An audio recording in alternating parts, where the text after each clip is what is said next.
बातमीकडे जीवघेण्या कफ सिरपमुळे देशात 17 बालकांचा मृत्यू झालेला आहे। मात्र त्यानंतर नागपुरात प्रशासन अलर्ट मोडवर आलंय।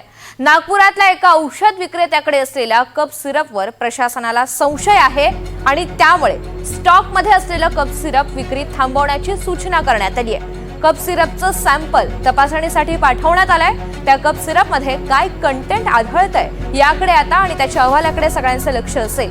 या अहवालानंतर अन्न औषध प्रशासन विभाग पुढचं पाऊल उचलणार आहे।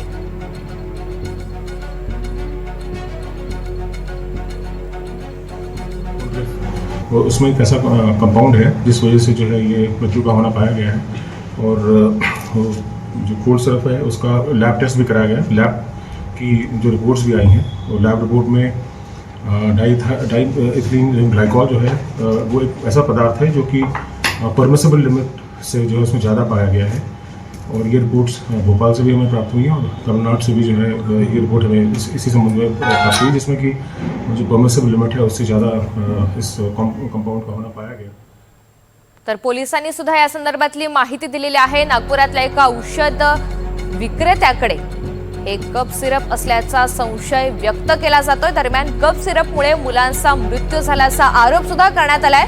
केंद्र सरकारनं आता याच पार्श्वभूमीवर आपत्कालीन बैठक बोलावली आहे। सर्व राज्यांचे आरोग्य सचिव औषध नियंत्रकांसोबत ही बैठक बोलावण्यात आलेली आहे।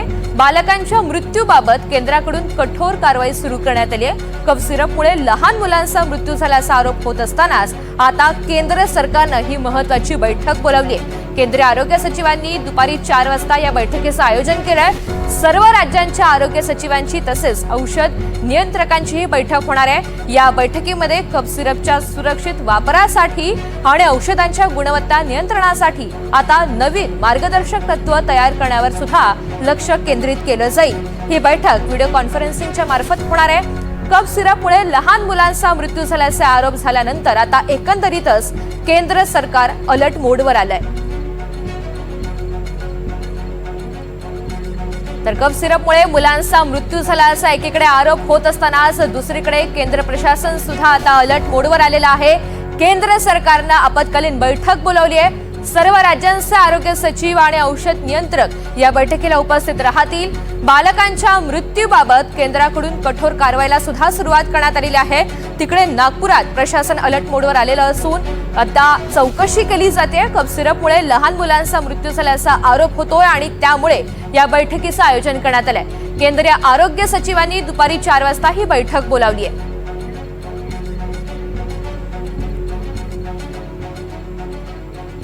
तर या सगळ्या संदर्भात बातचीत करूयात। बालरोग तज्ञ डॉक्टर उदय बोधनकर आपल्या सोबत आहेत। सर नमस्कार, एनडीटीव्ही मराठीवर आपलं स्वागत आहे। नमस्कार डॉक्टर, बदलत्या हवामानामुळे लहान मुलांना सर्दी खोकला होतो तेव्हा सर्रासपणे अगदी पालक मुलांना कफ सिरप देतात, मात्र हे किती सुरक्षित आहे या सगळ्या आताच्या घटनेनंतर आपण काय सांगाल? एकतर धन्यवाद, तुम्ही हा चांगला विषय घेतला। आजकाल आपण लहान मुले बघतो चेंजिंग वेदरमुळे, म्हणजे पाऊस येतो मध्ये गरमी होते, त्यामुळे सर्दी खोकला ताप सगळ्या मुलांना होतो। यामध्ये मला आव्हान करावं वाटतं पेरेंटना की घाबरून द्यायचं गरज नाही। फक्त ज्या मुलाला खूप जास्त ताप येतो 102 103 प्रमाणे सर्दी आहे, खोकला आहे, कफ आहे, दम लागतो, अशा मुलांना त्वरित बालरोग तज्ञ किंवा कोणत्याही डॉक्टर याकडे नेणं आवश्यक आहे। त्याला मात्र तुम्ही वेळ नका लावू। आता आम्ही युजली तापासाठी पॅरासिटामॉल जे आहे सिरप ते देत असतो मुलांना 10 मिलीग्राम पर केजी, आणि सर्दीसाठी वगैरे युजली वी होममेड मेडिसिन म्हणतो, म्हणजे स्टीम द्यायची किंवा हे द्यायचं। खोकल्यासाठी कफ सिरप युजली आम्ही अवॉइड करतो। आजकाल आम्ही जास्त वापरत नाही कफ सिरप, त्याला घरगुती उपाय किंवा स्टीम इनहेलेशन किंवा दूध हळद गुळ असं सांगतो।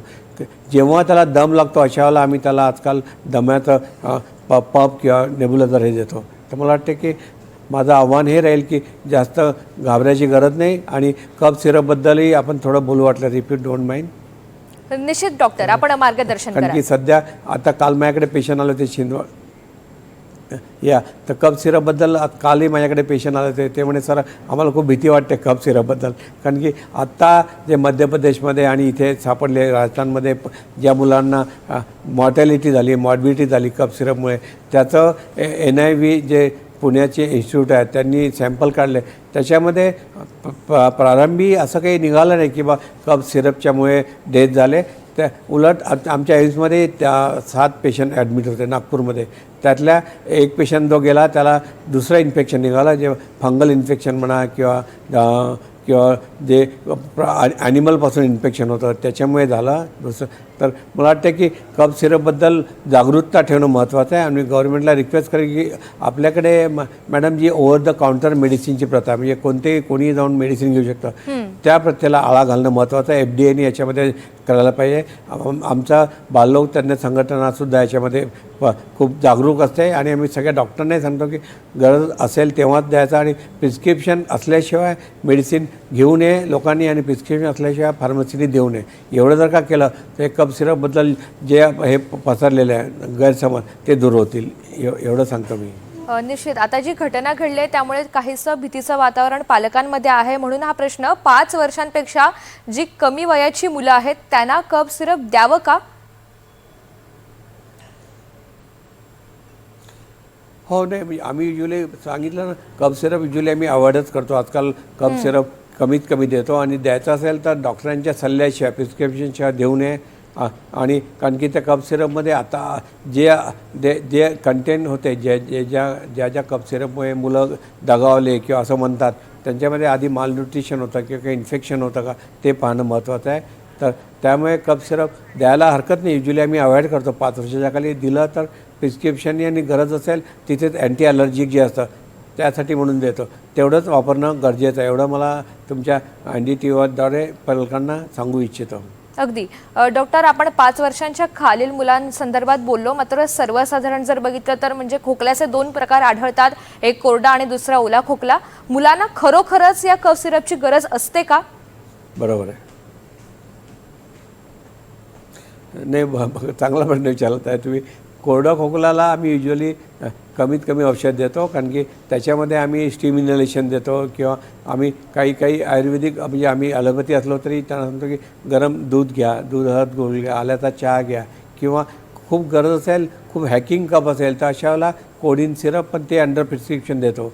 आणि तुम्ही जे म्हटलं कोरडा खोकला, जो तुम्ही कप म्हटलं म्हणजे जे ब्रॉन्कायटिस म्हणा किंवा दमा, त्याला मात्र औषधाची गरज असते. पण आजकाल तेही औषधाच्या ऐवजी पप आले, पप देतात. आजकाल पंपाच्या द्वारे मेडिसिन दिलं जातं, त्यामुळे ते औषध डायरेक्टली पप घेतल्यामुळे डायरेक्टली लंगमध्ये जिथे आवश्यकता तिथे जातं. कफ सिरप दिलं तर ते आधी तोंडाद्वारे पोटात जाईल, पोटामधनं ब्लडमध्ये जाऊन मग नंतर लंगमध्ये जाईल. त्यामुळे आजकाल कफ सिरप युजली कमीत कमी द्यावं ही अशी आमची धारणा आहे आणि आमची अशी शिकवण आहे आमच्या पेडियाट्रिक असोसिएशनद्वारे. तर मला वाटते द्यायला हरकत नाही. कपचं सिरप फक्त ज्याला कप असतो, ओला कप, त्यावेळेला देतो.